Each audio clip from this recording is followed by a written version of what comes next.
So let's talk about August because I don't know if this is just me, but every year August comes around and I'm like, why do I feel slightly weird? Like everything is still lovely. The light is gorgeous. It's warm. You can sit outside and feel vaguely European for like 5 minutes. But I always feel a bit sad. Am I the only one?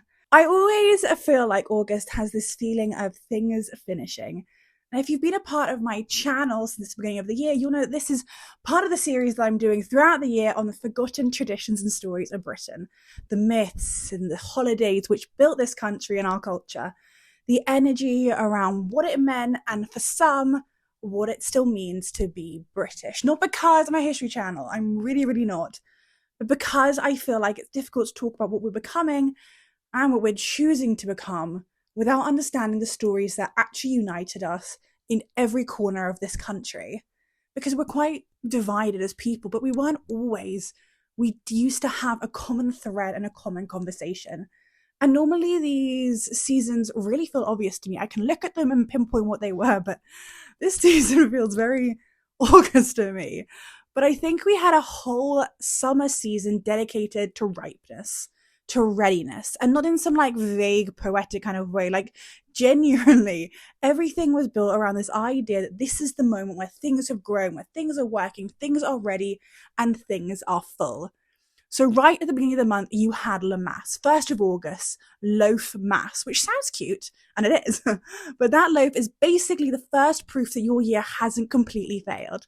Like we have the bread, we have the proof, and we're absolutely fine. And instead of just moving on, instead of just moving past the moment, they stopped. They brought it to church and they said thank you. And they marked the fact that something had worked. It was the first of 3 autumn harvest markers, reminding communities of the shift from peak summer light towards the cooler evenings and slowly shortening days of the year. And this was celebrated by all of us. And in the Celtic lands, you celebrated Lughnasadh, honouring the Celtic god Lugh. There were gatherings and games, feasting, climbing hills, showing off, meeting each other, and yes, trial marriages, a year and a day, just to see how it goes. I'm sorry, but we had a built-in system for actually choosing people properly at the point where life was full and filled with promise, and we replaced it with apps and ghosting. That's not an upgrade, my friends. That's completely a downgrade. You had weeks as well, where entire towns would just pause. Work would stop. Everyone rested. It was something that we all did together, which I'm sorry, but can you imagine that now? We can't even agree on when to text someone without it seeming weird, let alone pausing life collectively. And then you get these smaller things like Bilberry Sunday, where families would go out, pick berries, come back and stain fingers and make pies. And you even start seeing the first of the apples coming in around this point. Like everything is just ready. It's just getting there, which just feels like such a different way of structuring a society compared to now. And all of this is happening during the dog days, which started in July. And they actually recognize that as a thing. Like they understood that this is the part of summer which is heavy and slow and draining for us all, which makes sense. Because ripeness isn't just sort of light and fairy and airy, it's weighty, it's full. It has that feeling that everything is just there. So they didn't try and override it, they just adjusted their lives around it. And then, and this is my favorite part, as if the earth wasn't doing enough, August gives you the sky as well. Because you get the Perseid meteor shower.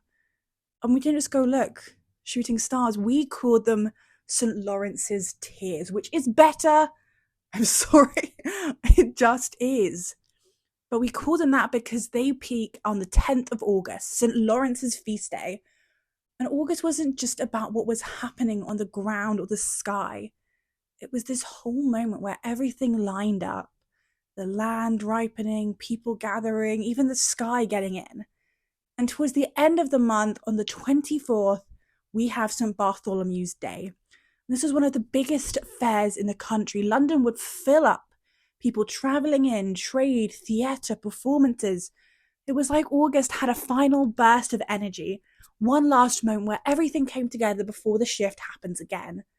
It was a whole season of ripeness, a season of actually noticing what you have before it changes.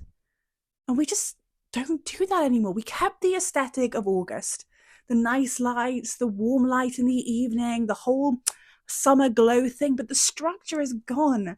And the meaning of it all is also now it's just airport queues if you can even afford to go on holiday, emails you shouldn't be answering, and this weird low level energy that no one can quite explain, which I'm sorry, is a complete cultural downgrade. Oh, I do think about giving me a like and subscribe, and I'll see you soon.